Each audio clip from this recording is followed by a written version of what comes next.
J17 Talks no ar, mais um episódio com a gente falando sobre inovação, sobre empreendedorismo, trazendo dicas, informações para todos vocês que nos acompanham. Hoje eu tenho um convidado muito especial, um amigo, que é o Rafael Tortato. Rafael, como vai você? Tudo bem? Tudo bem, José Nascimento. Olha, honra ter você aqui conosco. O Rafael participou de um dos meus projetos. Sempre estou ali fazendo perguntas, pedindo dicas, orientações, porque é uma das pessoas que mais entende desse ecossistema de inovação do Paraná. E ele participou do meu livro Mundo 6.0. Já faz um tempo, né? Pois é, já faz um bom tempo. E o Mundo 6.0 está ecoando por aí, especialmente nesse momento, muito mais, né? Pós-pandemia, agora com inteligência artificial. Rafael, você faz um trabalho maravilhoso através do Sebrae, da tua coordenação, que é fazer esse retrato, essa radiografia do universo empresarial, das startups paranaenses, né? Os dados mostram que 76% dos ecossistemas do Paraná já superaram ali o seu chamado estágio inicial, né? O que isso mostra de característica? Eu acredito que uma das características do Paraná, diferente talvez dos outros estados, é que nós temos uma capilaridade. Uma capilaridade, então, em alguns estados nós observamos que há uma concentração nas capitais, muitas vezes, tendo uma interiorização um pouco menor. São Paulo é diferente, ela consegue abarcar grandes centros ali também de desenvolvimento, mas o Paraná, ele tem uma certa homogeneidade. Então, a gente observa que essas startups distribuídas pelo estado, elas acompanham um pouco a distribuição tanto de população como econômica. Então, a concentração ela é mais ou menos proporcional das startups que estão em Curitiba, Londrina, Maringá, Cascavel, Pato Branco. E isso também permite a gente identificar que em cidades menores tem muita gente promovendo negócios inovadores sem precisar vir necessariamente para os grandes centros. Que legal, né? Essa é uma notícia muito importante. Estou fazendo um trabalho investigativo para criar um projeto de construção de um hub de inovação no interior do Paraná e fiz justamente um pouco desse roteiro que você falou. Passei por Londrina, fui lá no Coquiriagro, passei em Maringá, estive em Toledo, e aí tem promessas, né, para ir em Guarapuava, que tem um projeto florescendo legal, Pato Branco, como você falou. Essa distribuição, ela é muito importante e mostra que as pessoas no seu eixo regional conseguem olhar, resolver e, acima de tudo, criar grandes soluções. Isso, e a gente observa também que o Paraná, por ser um estado que tem sua economia também muito vinculada ao agronegócio, ele é um dos principais verticais das startups. Então, esses modelos de negócios inovadores, eles buscam atender dores do mercado, principalmente a quais eles estão próximos. Então, é muito difícil, muito pouco provável que uma startup ela se disponha a resolver um problema ao qual ela não tem acesso. Então, isso mostra também essa proximidade com o mercado do agronegócio, com o surgimento das startups. E um outro segmento também muito relevante que a gente observa junto com o setor de agro é também o setor da saúde. Olha. Então, são os dois setores ao qual a gente tem a maior densidade, a maior quantidade de startups são atuando nessas duas verticais, nesses dois setores. A gente já chovendo molhado e quase um chavão, né? A história de que as startups resolvem uma dor. Mas essa questão da proximidade facilita muito, né? Você faz esse trabalho, essa radiografia, juntamente com a sua equipe, times e muita colaboração, há vários anos. Há quantos anos vocês fazem e qual foi a revelação, os dados que você percebeu nessa rodada? Nós começamos esse mapeamento em 2014. Acho que foi a primeira ação que eu fiz quando eu... 16 anos. Não, 12. À frente do projeto, são 12 edições, é a 12ª edição. E em 2014 eu até recuperei o dado. No primeiro mapeamento nós mapeamos 167 startups. Então é um número que a gente observa, né, um crescimento consistente e crescente do ecossistema, que vai mostrando a maturidade do ecossistema, a maturidade dos empreendedores, a maturidade de todos os agentes que apoiam, né, esse ecossistema inovador. Começamos com 160, hoje devemos ter 162? Nós, nesse último mapeamento que nós fizemos a pesquisa no ano de 2025 e publicamos agora no início de 2026, a informação mais importante são as startups formalizadas, que são 1.866 startups formalizadas. Então, acho que... Já estão consolidadas, já são empresas. Já são empresas, já emitem nota fiscal. Então, todos os dados do mapeamento são baseados nas startups formalizadas, mas nós também fazemos o levantamento do que nós chamamos das startups não formalizadas, que estão aqui ainda numa fase de validação.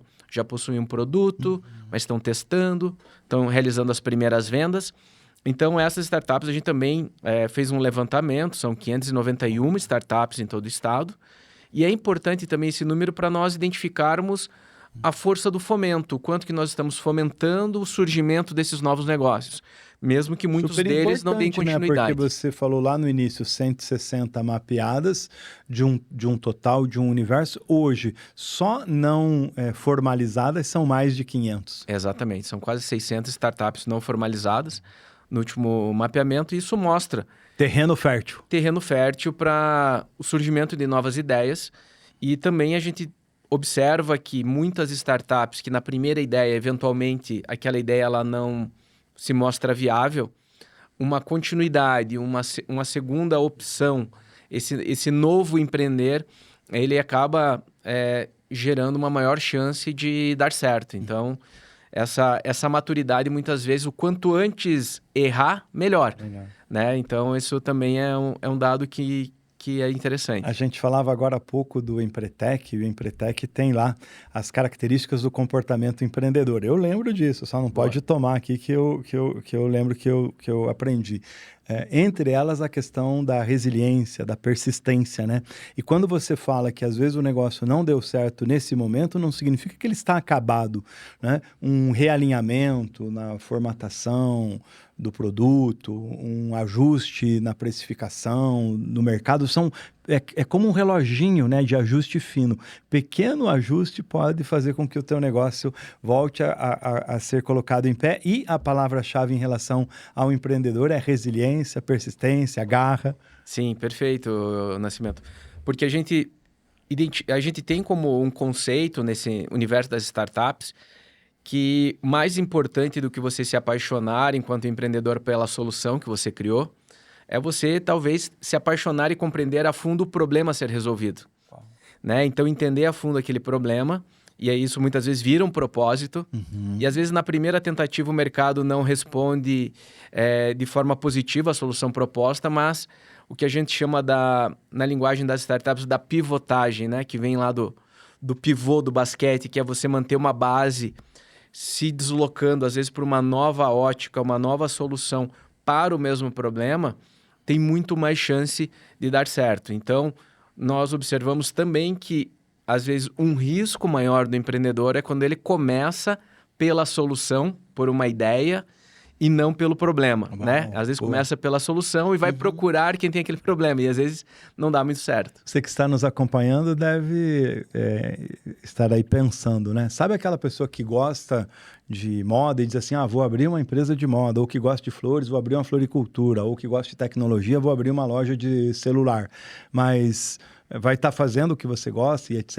e tal, né? Mas a grande pergunta é, o teu mercado, a tua região, a tua localização precisa desse produto, precisa desse serviço, né? Nesse período, você já deve ter visto muitas empresas acertarem muito e muitas empresas errarem, né? Muitos casos ou cases de sucesso nesses anos todos, né, amigo? O que é aquele que marcou para você? Olha, nós temos aí, eu acho que você era injusto se eu trouxer algum... Porque nós atendemos uma média de 300 startups por ano ao longo desse tempo. Então, são muitos cases e por todo o estado. Mas o que eu acho que é interessante é que, sob a perspectiva do consultor, né, a gente que acompanha o projeto, é uma perspectiva diferente do empreendedor, que muitas vezes conta a história de sucesso. A gente observa que, mais importante talvez do que a ideia, ter uma boa ideia, é realmente a capacidade de execução dos empreendedores. Então, fator de sucesso. Vamos falar um pouquinho sobre esses Boa. fatores de sucesso, né? Então, capacidade de execução. Capacidade de execução, conhecer a fundo aquele mercado, estudar o mercado. Muitas vezes ele passa por uma dificuldade e se indigna no sentido de não encontrar uma solução satisfatória e ele vai criar essa solução. Ou ele trabalhou muitos anos no mercado que ele conhece a fundo e também vê que ninguém ainda resolveu da melhor forma aquele problema. Então, conhecer o mercado a fundo. Então, acho que essas duas características, a capacidade de execução, que é diferente um pouquinho dos modelos de negócios tradicionais, que muitas vezes investem muito tempo em planejamento. Uma das principais obras do universo das startups é o Startup Enxuta, né? Que se inspirou muito lá no Lean Manufacturing da Toyota, né? De ter esse modelo Lean de produção, e ele traz isso para o universo da criação de negócios. Então, ter ciclos rápidos de teste, você coloca muitas vezes um produto num formato de protótipo. Então, essa capacidade de execução para colocar o protótipo, validar com o cliente e fazer isso da forma mais enxuta possível, isso eu acho que são boas características e boas práticas de quem está com a intenção de criar uma startup. Que legal, né? Então, aí as dicas para você que está embarcando nesse sonho de criar uma startup, criar um negócio, resolver aí um problema, uma dor do mercado. Falamos no que fazer. Na tua opinião, o que um startupeiro, quem está começando um negócio, não deve fazer? Que caminho não seguir? Eu acho que um ponto de atenção é evitar começar pela solução, pela ideia, né? Então, às vezes, a pessoa assim, puxa, eu gostaria de criar uma plataforma, um aplicativo que fizesse determinado problema que ele ainda não foi pesquisar, que ele ainda não conhece, que ele não tem certeza ainda se o mercado realmente entende aquilo como um problema, uma dor de mercado, porque se ela o for, isso sim é uma oportunidade. Então, às vezes a gente pensa que muita coisa já foi criada, né? Ou quase tudo foi criado na tecnologia, mas se nós pensarmos nos problemas que a gente vive no dia a dia e ainda não são resolvidos da melhor forma, aí estão presentes oportunidades, que quem conseguir apresentar uma solução tem a oportunidade de ocupar esse mercado. Eu vi um vídeo uma vez, uma animação chamado Como Surgem as Ideias. Você deve, como consultor, deve lembrá-lo, né? E o que acontece? A gente fica pensando às vezes, queima a pestana e faz anotação, faz brainstorm, viaja, estuda. Isso tudo é importante, indispensável. Mas a chave, né? Tem o Gustavo Caetano da Sambatec, é um amigo, já entrevistei o Gustavo Caetano no meu canal. Está lá no meu livro contigo também. E o Gustavo Caetano, o livro dele é Pense Simples. Então, se a gente for olhar, né, as últimas grandes soluções, de novo, é meio chavão, quase chovendo molhado, mas o Uber, né, o Spotify, o Google. Viu, o que é o Google? É um risquinho que você faz uma pergunta para ele, e olha o sucesso do que é o Google, né? O Airbnb, enfim, uma série dessas últimas soluções que partem de uma dor, né? De novo, e de uma coisa muito simples. Então, às vezes, aquela questão, literalmente, que vai ser o sucesso do teu negócio está debaixo do seu nariz. Então, preste atenção aí, que sinais estão acontecendo todo tempo, a toda hora, na nossa volta, né? É muito legal isso que você traz, Nascimento, porque para quem está pensando né, a gente fala muito da questão de conhecer o problema a fundo, mas a partir do momento que você tem essa perspectiva, vai ser muito mais fácil você resolver uma dor nichada que vai poder ser escalável, que também é uma característica da startup, é esse modelo com potencial de escalabilidade. Ganha talvez um pouco menos, né, de retorno, mas você vende para um público potencial muito grande. Ele é o contrário da personalização. Então, se você cria uma solução que você vai personalizar para cada cliente, você vai ter uma dificuldade maior de escalar. E não tem nenhum problema, vai ser um outro modelo de negócio que talvez não uma startup. Você pode ser uma empresa de software que desenvolve um sistema para uma empresa, mas quando você está pensando na escalabilidade, vai ser fundamental você contornar. E às vezes, voltando ao que você trouxe, né, o que evitar fazer. Muitas vezes, a partir de uma ideia, o empreendedor ele imagina que muita coisa cabe. Então, ao invés dele fazer uma solução enxuta ali e focada, ele começa a criar algo muito complexo, grande e isso vai tirando ele do foco e da possibilidade dele ser identificado E como vai um resolvedor aumentando dessa o dor. custo, vai demorando para que você coloque no mercado, né? Você falou sobre o MVP, que é você criar um mínimo viável possível para colocar um projeto em pé, e vai demorando ele colocar a implantação e como é muito grande, o risco de ter erro é muito maior, né? Uma das questões que eu queria ver, eu acho que em relação à pesquisa, se você quiser trazer mais alguma informação para nós, por favor, fique super à vontade, né, dessa radiografia. A gente tem cidades destaques, né? Curitiba, Londrina, Maringá, Pato Branco, Guarapuava, que eu gosto de citar, tem alguma coisa vindo também em União da Vitória, gosto de falar de Toledo, né? Do Vale, do Iguaçu Valley, lá em Foz do Iguaçu.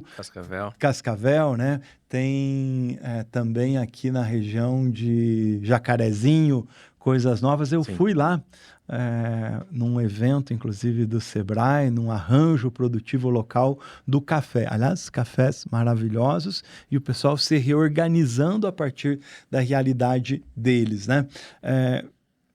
Qual é o segredo do sucesso desses polos e para onde eles vão daqui para frente em termos de crescimento e para a gente também fechar aí as questões relacionadas à pesquisa?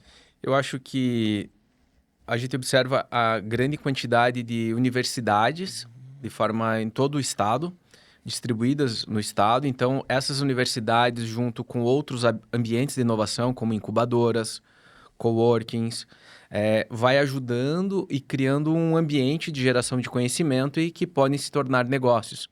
Então, eu acredito que todas essas localidades vão se tornando polos por ter essa possibilidade da geração de conhecimento através das universidades, faculdades existentes e muitos dos outros atores que vão ajudar e incentivar a criação desses novos modelos de negócio. Então, é um ambiente fértil para aproveitar as dores da economia local que são identificadas e que esses empreendedores possam apresentar soluções inovadoras para isso. Lá no meu livro, no Mundo 6.0, você falou da chamada quádruplice hélice, né? Difícil falar, né? Que são os elementos, né? Que são as instituições, que é a área de educação, que é o setor privado, né? Enfim, todo mundo se unindo em torno de um objetivo comum. E essa união em torno de um objetivo comum, capitaneado aí pelo Sebrae, fez com que vocês fossem pioneiros aqui no Paraná e recebessem destaque na criação de uma metodologia que é o AL, né? Que é o Ecossistema Local de Inovação. Isso. O ELI. ELI ou ELI. E como funciona esse ecossistema, o que ele preconiza? E ele nasceu aqui no Paraná e está rodando o Brasil e tem um evento, inclusive, aí, lá no final do ano, para reunir essas informações. Isso. O ELI, ele é uma metodologia que foi criada a partir da identificação de ecossistemas inovadores. Então, tem uma pontuação que vai trazer os indicadores, como que está cada parte desse ambiente, desse ecossistema, como que ele está desenvolvido. Isso vai dar uma pontuação e uma posição, e com isso ajuda a criar um plano, a desenvolver um plano de desenvolvimento para a melhoria desse ecossistema. Então, é uma metodologia que nasceu no Paraná, inclusive lá em Londrina. Londrina, né? Terra do J17, da nossa instituição. Londrina e Apucarana. E ele surgiu aqui e hoje ele está no Brasil como um todo. E até um colega meu que está à frente do programa do ELI, que é o Alan. E nós teremos aí esse ano aí o ELI Summit Nacional, que é um evento que vai acontecer aqui no Paraná esse ano, vai ser em Foz do Iguaçu. E em breve teremos mais informações. Olha, que legal, a gente fica aguardando, já convida o Alan. Alan, vem aqui conversar conosco sobre o projeto que você toca. Ele que desenvolveu? Não, ele hoje que assumiu, né? Esse projeto ele nasceu em Londrina com outro colega nosso chamado Everson. Olha que legal. E nacionalizou. Parabéns, Everson. Isso. Sabe que tem uma coisa legal? Obrigado por você trazer o nome deles, né? A questão da gente dar o crédito a quem merece o crédito, pessoas que construíram naturalmente, que com eles tem todo um grupo de pessoas, mas sempre tem um piloto que leva o avião até o seu destino. Sim, importante. Isso é muito bom. Um abraço para eles. E aí fica o convite, né, para os dois, para virem aqui falar no J17. Já o Alan é Curitiba? O Alan está aqui em Curitiba, é o Alan Debus. Ele coordena toda a parte de inovação institucional. E o Everson, ele está lá em Londrina, ele é um dos nossos consultores, o Everson Feliciano. Ele foi o criador dessa... né, ele esteve à frente da criação dessa metodologia do Eli, que hoje é um sucesso aí em todo o Brasil. Nossos convidados aqui, então, para o J17 Talks, né, para compartilhar informação e conhecimento. E lembrando que no final do ano, então, acontece o Summit para falar sobre esse assunto lá em Foz do Iguaçu. Tem um dado que eu coletei, aliás, um abraço para o pessoal da assessoria de imprensa de vocês, o time que nos atende. Sim, o Adriano Ultramari, que está à frente. Adriano Ultramari, obrigado pela sua atenção. Vira e mexe, eu ligo para ele, me conta aí uma coisa lá sobre Toledo. Esses dias eu vi um caso bem bonito, que é de um produtor de café, que lançou um café diferente e tal. Eu falei, queria trazer esse produtor para cá. A gente estava lá conversando, né? E o Adriano tem nos atendido, né? E no material que eu recebi de vocês e que eu li, tem uma questão de uma projeção até 2030. Qual é essa fotografia que vocês tiram até 2030 aí para os ecossistemas locais de inovação?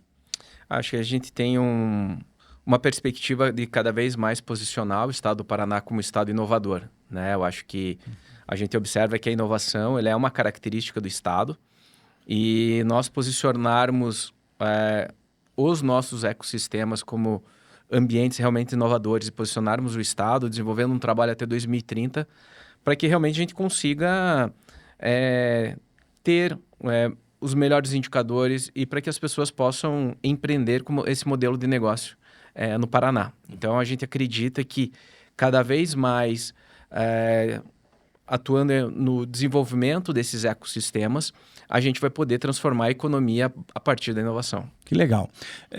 Rafael, o grande problema, e o Sebrae tem estudos a respeito disso, se você recordar, pode trazer para a gente, e que a gente ouve muito, é a questão que o Brasil é pródigo em fazer nascer empresas, mas também tem um problema desafiador, que é a chamada mortalidade das empresas.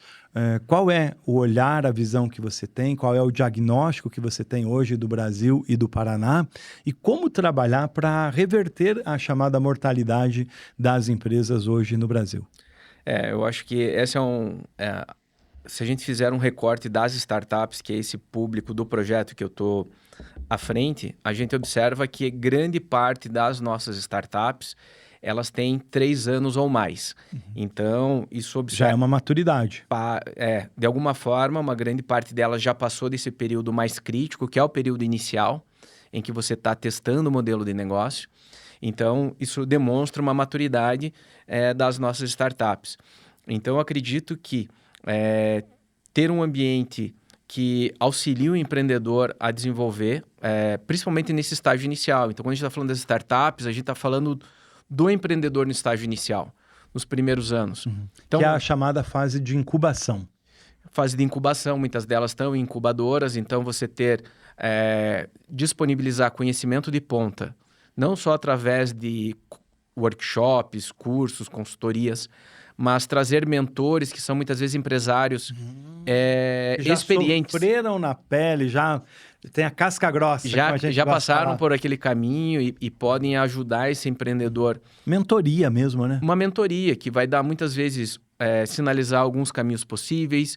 Inclusive, alguns mentores ajudam muito em conexões inclusive para realizar as primeiras vendas. Então, dentro do universo das startups, quando a gente está falando, por exemplo, dos investidores anjos, que são aqueles investidores que apoiam e apostam na ideia no estágio inicial, muitas vezes mais importantes até do que o recurso financeiro, que também é muito importante, é essa mentoria, né?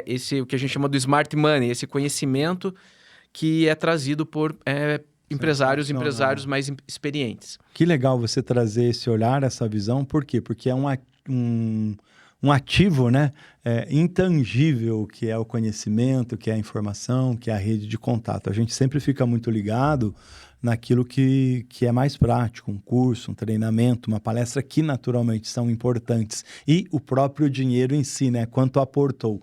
Mas tem essas possibilidades que são super interessantes. A gente está conversando com o Rafael Tortato, que está à frente há mais de 12 anos de um projeto importante que faz uma radiografia do universo do empreendedorismo, das startups paranaenses, e nossa conversa é dentro do J17 Talks. A gente está indo para o final do nosso episódio, da nossa conversa aqui, mas antes eu queria te fazer uma pergunta. Você falou que 2 setores que têm um olhar e uma perspectiva de crescimento são o agronegócios e a área de saúde, né? Queria que você falasse um pouquinho mais quais são as oportunidades que a gente tem aí e outros setores que são vistos aí como oportunidades de negócio, de crescimento na questão da inovação aqui no Paraná. Legal. A gente observa uma maior maturidade das soluções ofertadas também. No início, a gente tinha muitos aplicativos, muitas plataformas de gestão, e hoje a gente vem observando uma tendência de combinação do software com hardware, com equipamentos. E então, por exemplo, para agricultura de precisão, para o desenvolvimento de novos produtos. Então, cada vez mais a tecnologia embarcada, ela vem sendo uma sequência. Então, seja soluções para o empreendedor, seja soluções de produto mesmo. Então, num evento recente também que nós tivemos lá que foi no show rural, lá em Cascavel. Grande por exemplo, show rural, né? Exatamente. Tinha uma produtora lá que ela criou a proteína no formato de sorvete. Ah, de tilápia. De tilápia e de frango. A de frango eu não vi, eu estive lá em Toledo e não fui especificamente lá no show rural, infelizmente, Copavel, mas eu estive lá conversando com o pessoal da inovação, a Tatiane da Funtech, e na reunião lá, o assunto era só o tal sorvete de tilápia. Até me deu vontade, viu? Sim, eu provei, é muito bom. É bom? É muito bom. Que legal. E aí tem, além de tilápia, de frango? Frango. Olha. Então, são soluções... Loyola, o que você acha de um sorvete de frango e de tilápia? Ficou meio pensando, mas vale a pena experimentar. Vale né? a pena experimentar. E no setor de saúde também, a gente observa cada vez mais também soluções que são as chamadas Deep Techs, onde a gente começa a trabalhar soluções baseadas em conhecimento, pesquisa, patente. Então, não só as plataformas, mas muita pesquisa aplicada, Tem né? uma consistência já maior aí do que aquele olhar de solucionador do dia a dia, né? Sim. Rafael, eu quero te agradecer imensamente pela tua disponibilidade de vir aqui conversar com a gente.